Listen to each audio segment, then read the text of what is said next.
জীবন জীবিকা অপেক্ষাকৃত উন্নত পরিবেশে বসবাস এবং পরিবারকে অর্থনৈতিকভাবে স্বাবলম্বী করার আশায় প্রতি বছর বিদেশে পাড়ি জমান বাংলাদেশিরা। বাংলাদেশের বৈদেশিক মুদ্রার অন্যতম প্রধান উৎস রেমিটেন্স। বৈধ পথে রেমিটেন্স পাঠালে বিদেশে বসে 10 লাখ টাকা পর্যন্ত ঋণ পাবেন প্রবাসীরা। কিভাবে পাবেন এই ঋণ, বিস্তারিত জানাচ্ছেন সহকর্মী সাইমম জান্নাত।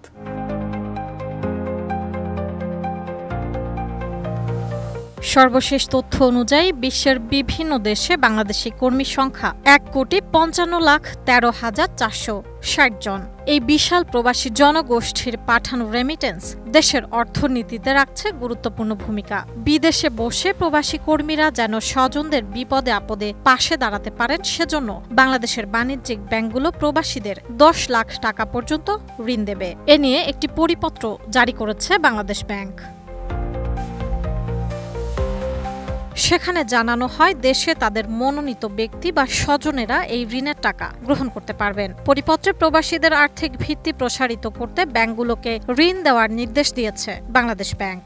নতুন নিয়মে একজন প্রবাসী 10 লাখ টাকা পর্যন্ত ঋণ নিতে পারবেন। এর আগে যাদের আয় অনেক বেশি ছিল, শুধু সেই সব প্রবাসীরাই গৃহ নির্মাণে স্বল্প পরিমাণ ঋণ সুবিধা পেতেন। নতুন নীতিমালা অনুযায়ী এই ঋণ প্রবাসীরা তাদের যে কোনো প্রয়োজনে ব্যয় করতে পারবেন। বৈধ চ্যানেলে পাঠানো রেমিটেন্স থেকে ঋণের কিস্তি পরিশোধের সুযোগ রাখা হয়েছে এই ব্যবস্থায়। ডিজাইন, এলিগেন্স, বিউটি, সেরা পণ্য সবার জন্য জেভিকো। নতুন নীতিমালা অনুযায়ী ব্যাংক গ্রাহকের সম্পর্ক ভিত্তিতে ঋণের সুদ হার নির্ধারণের কথা বলা হয়েছে যেসব বাংলাদেশি নাগরিক বিদেশে কর্মরত রয়েছেন তারা এই ঋণের জন্য বিবেচিত হবেন। আর বৈধভাবে পাঠানো রেমিটেন্সের ভিত্তিতে ঋণ পাওয়ার যাবতীয় বিষয় নির্ধারণ হবে। ঋণ দেওয়ার ক্ষেত্রে দেশের ব্যাংকিং নীতিমালার প্রচলিত নিয়ম মেনে চলার জন্য ব্যাংকগুলোকে নির্দেশনা দেওয়া হয়েছে। জানা গেছে ব্যাংকিং চ্যানেলে রেমিটেন্স বাড়াতে প্রবাসী কর্মীদের এই ঋণ দেওয়ার উদ্যোগ নিয়েছে বাংলাদেশ ব্যাংক।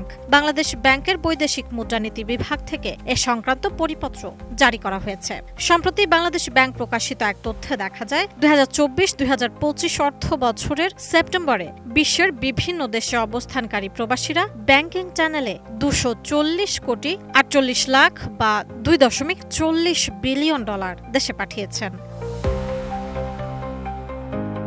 এদিকে নতুন কর্মসংস্থান সৃষ্টি এবং অধিক পরিমাণে জনশক্তি পাঠানোর জন্য প্রবাসী কল্যাণ ও বৈদেশিক কর্মসংস্থান মন্ত্রণালয় সর্বদা কাজ করে যাচ্ছে। জনশক্তি ও কর্মসংস্থান ব্যুরোর অধীনে বর্তমানে 104টি প্রশিক্ষণ কেন্দ্র এবং 6টি ইনস্টিটিউট অফ মেরিন টেকনোলজি সহ মোট 110টি প্রশিক্ষণ প্রতিষ্ঠানের মাধ্যমে 55টি কর্মসংস্থান উপযোগী স্বল্প ও দীর্ঘমেয়াদী কোর্সে দক্ষতা উন্নয়ন প্রশিক্ষণ দেওয়া হচ্ছে। সাইমম জান্নাত, এটিএন নিউজ।